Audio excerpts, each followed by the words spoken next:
Hello everyone, সবাই কেমন আছেন? আশা করি সবাই ভালো আছেন। রিসেন্টলি আমি ঘুরে আসলাম সাজেক ভ্যালি থেকে। কক্সবাজার থেকে কিভাবে সাজেকে গেলাম আর কোথায় কোথায় ঘুরলাম তা নিয়ে থাকছে আজকে ভিডিও। সাজেকের উদ্দেশ্যে বাসা থেকে বের হয়ে পড়লাম। আমাদের বাসা যেহেতু বার্মিস মার্কেট, তাই আমরা এখান থেকে একটা ইজি বাইক নিয়ে নিলাম। বাস টার্মিনালে পৌঁছে গেলাম।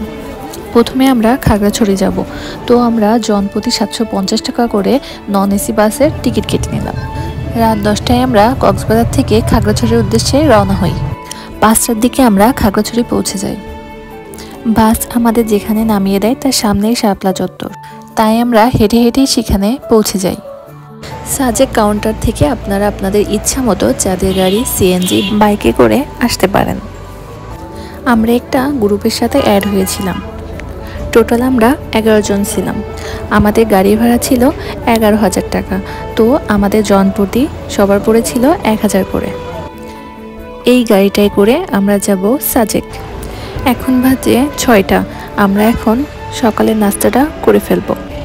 সকাল 7টায় আমরা দীঘিনালার উদ্দেশ্যে রওনা হই। আঁকাবাঁকা রাস্তা আর রাস্তার দুপাশে সবুজ পাহাড়ের সৌন্দর্য দেখতে দেখতে আমরা পৌঁছে যাই দীঘিনালায়।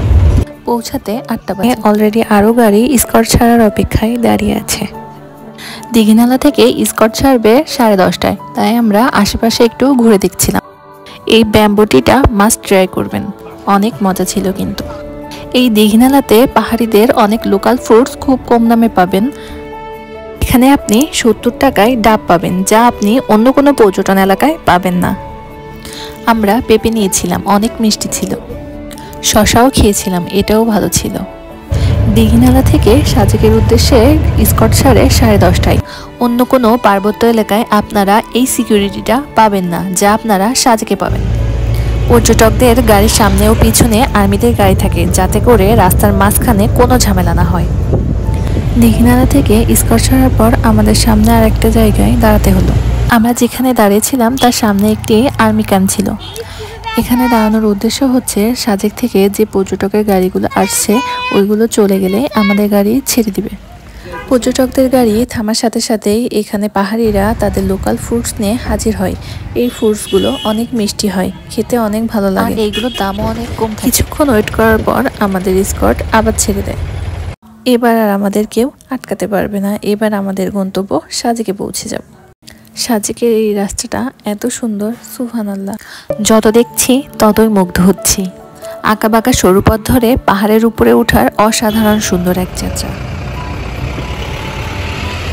পাহাড়ের সৌন্দর্য দেখতে দেখতে বেলা 12:30টায় আমরা চলে আসি সাজেক। আমরা সাজেকে আসার 10 দিন আগে এই জুমঘর ইকো রিসোর্টটা বুক দিয়ে রাখি। মাত্র 4,000 টাকায় আমরা এই জুমঘর ইকো রিসোর্টটা বুক করি। চাবি নিয়ে আমরা চলে আসি আমাদের কটেজে। চলেন তাহলে আমাদের রুমটা আপনাদের দেখিয়ে দিই। আমরা যেহেতু কাপল রুম নিয়েছিলাম, তো রুমের মধ্যে বড় একটা বেড ছিল, 2টো বালিশ, 2টো কম্বল ছিল। রুমের সাথে বড় একটা বারান্দা ছিল, আর ছিল বড় একটা মিরর, সাথে ছিল স্ট্যান্ড ফ্যান। রুমটা বেশ বড় ছিল। রুমে জায়নামাজ, মশারিও ছিল সাথে। রুমের সাথে ছিল অ্যাটাচড ওয়াশরুম। ওয়াশরুমে ছিল 2টা পেস্ট, সাবান, শ্যাম্পু, বডি ওয়াশ। গিজারও ছিল কিন্তু। আর সব থেকে সুন্দর ছিল এই বারান্দাটা। বারান্দার সাথে ছিল 2টো মোড়া, একটা চেয়ার, আর ছিল বড় একটা দোলনা। দোলনাটা এত সুন্দর ছিল, আর সাথে ছিল এত সুন্দর ভিউ, মাশাআল্লাহ। এই দোলনাটা দেখেই আমার মনটা সব থেকে বেশি ভালো হয়ে যায়। লাঞ্চের জন্য আমরা চলে আসলাম মন্টানা রেস্টুরেন্ট। যে গাড়ি করে আমরা সাজেক এসেছিলাম ওই ভাই আমাদের এই রেস্টুরেন্টের কথা বলে, তো আমরা এই রেস্টুরেন্টে লাঞ্চের জন্য চলে আসি। আমরা নিয়েছিলাম এই প্যাকেজ অন, যেটা ছিল পাহাড়ি দেশি মুরগি, সাদা ভাত, ডাল, সবজি, আলু ভর্তা। জনপ্রতি ছিল 300 টাকা করে। আমরা আর একটা প্যাকেজ নিয়েছিলাম, প্যাকেজ 6, যেখানে ডিম, সাদা ভাত, ডাল, সবজি, আলু ভর্তা ছিল 150 টাকা করে। আমাদের খাবার চলে এসেছে। খাবারটা অনেক ভালো ছিল, একদম বাসার খাবারের মতো। রুমে এসে রেস্ট নিয়ে এখন আমরা চলে যাব কংলাক পাহাড়ে। আমাদের রিসোর্টের এই ফুলগুলো মাশাআল্লাহ এত সুন্দর। যদি কেউ এই ফুলের নাম জেনে থাকেন অবশ্যই আমাকে জানাবেন। কি কিউট না? আমরা যে গাড়িটা করে সাজেক আসি ওই গাড়িটা করে আমরা কংলাক পাহাড়ে আসি। পিচ্চিগুলো এখানে দুষ্টামি করছিল।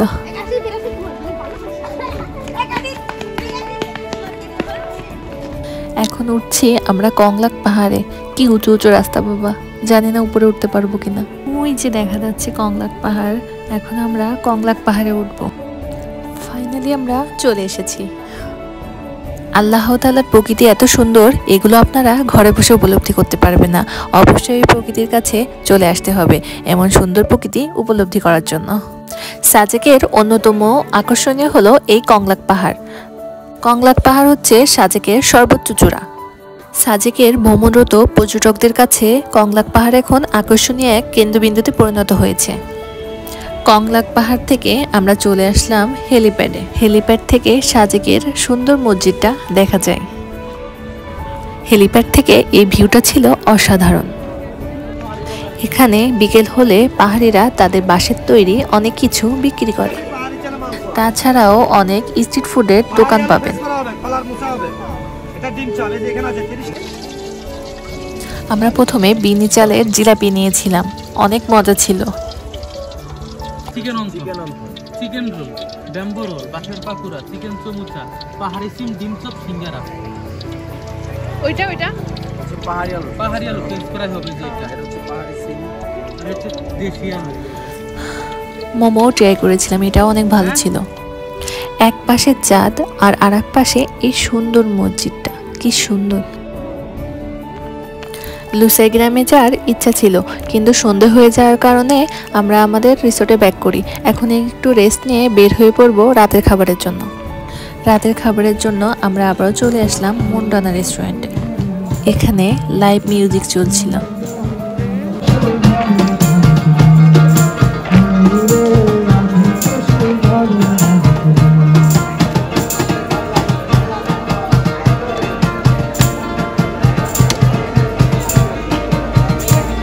আমাদের প্ল্যান ছিল আমরা ব্যাম্বু চিকেন বিরিয়ানি খাবো, কিন্তু এটা যে আগে থেকে অর্ডার করতে হয় এটা আমরা জানতাম না, তাই আমাদের 40 মিনিট ওয়েট করতে হলো।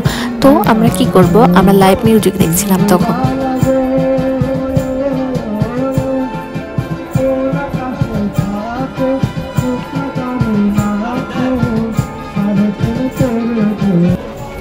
যাই হোক, 40 মিনিট ওয়েট করার পর চলে আসলো ব্যাম্বু চিকেন বিরিয়ানি। এটা আমার ফার্স্ট বার ট্রাই করা, এর আগে আমি কখনো এটা খাইনি। যাই হোক, খাবারটা অনেক মজা ছিল আর পরিমাণেও অনেক বেশি ছিল। আমরা দুজনে খেয়েও শেষ করতে পারিনি, পরে আমরা রুমে নিয়ে যাই পার্সেল করে। ডিনার শেষে একটু চা খেয়ে নিলাম, আর সাথে তো লাইভ মিউজিক আছেই। চা খাওয়ার পর আশেপাশের দোকান একটু ঘুরে দেখছিলাম।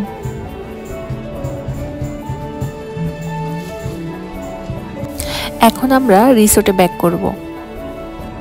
সকাল 6টায় ঘুম থেকে ওঠার পর চলে আসলাম আমাদের বারান্দায়। বারান্দা থেকে এরকম কুয়াশা মাখা পরিবেশ দেখে ভালোই লাগছিল। যেহেতু আমরা জানুয়ারিতে এসেছি, তাই মেঘের ভিউ তেমন পাবো না, তাই তাড়াতাড়ি করে শাড়ি পরে একটু ফটোশ্যুট করে নিলাম। আমাদের রুম থেকে বারান্দার ভিউটা কি সুন্দর লাগছে। এখন আমরা বের হয়ে যাচ্ছি সকালের নাস্তার জন্য। সকালের নাস্তার জন্য আমরা মন্টানাতে চলে আসলাম, কারণ এখানের খাবার আমাদের অনেক ভালো লেগেছে। আমরা নিয়েছিলাম খিচুড়ি আর ডিম ভাজি, সাথে ছিল আচার। আমাদের দুজনের খাবারের প্রাইস ছিল 290 টাকা, সাথে একটি কোকো ছিল। সকালের নাস্তা করে এখন আমরা যাচ্ছি লুসাই গ্রাম। লুসাই গ্রামে 30 টাকা করে টিকিট কেটে ভিতর প্রবেশ করতে হবে। আপনারা চাইলে এখান থেকে লুসাই গ্রামের ট্রেডিশনাল ড্রেসগুলো পরে লুসাই গ্রামে ঘুরতে পারবেন। ড্রেসের জন্য আপনাকে 100 টাকা পে করতে হবে। সময় পাবেন 20 মিনিট। এখানে আপনারা দোকানদার ছাড়া একটি দোকান দেখতে পারবেন। এখানে অনেক ধরনের পণ্য রাখা আছে, সাথে মূল্যও দেওয়া আছে। আপনারা যদি কেউ এখান থেকে কিছু নিতে চান তাহলে পণ্য ন্যায্য মূল্য দিয়ে নিতে পারবেন। আর এক পাশে রাখা আছে কিছু ফল, মূলত সিজনাল ফলগুলো এখানে পেয়ে যাবেন। আর এক পাশে আছে ক্যাশ বাক্স। একটা কটেজ ছিল গাছের উপরে, এটা আমার অনেক ভালো লেগেছে। এখানে আরো কিছু কটেজ তৈরি হচ্ছে, সম্পূর্ণ কাজ এখনো শেষ হয়নি। অল্প কিছু দিনের মধ্যে হয়তো সম্পূর্ণ কাজ শেষ হয়ে যাবে। এখন আমরা আমাদের রিসোর্টে ব্যাক করব। কিছুক্ষণ রেস্ট নিয়ে আমরা চেক আউট করে ফেলবো। 10:30টায় আমাদের গাড়ি ছেড়ে দেয়। এই ইস্টার্ন গার্ডেনে আপনারা অবশ্যই যাবেন। আমাদের হাতে সময় ছিল না, এই জন্য আমরা যেতে পারিনি।